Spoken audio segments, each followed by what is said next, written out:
this person might have just done something morally wrong.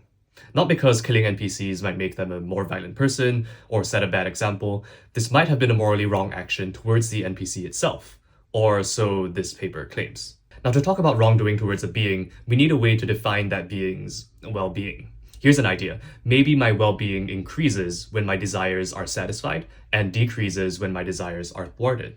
For example, it'd generally be wrong to hit me unless I wanted you to.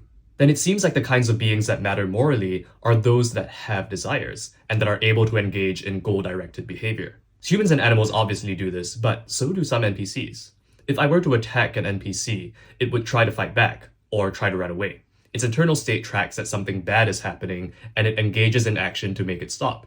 This is basically a super primitive version of what humans or animals do when bad things happen to us. So if thwarting the desires of a human is wrong, maybe doing the same thing to an NPC is wrong as well, just to a much smaller extent. Now, this might seem like far too broad a criteria to make any sense. Do we wrong a plant by uprooting it since it desires to grow towards the sun? Does a negatively charged electron desire to be close to a positively charged proton? The author actually bites the bullet on this and says, maybe. Well, if he's right, then here's something to think about.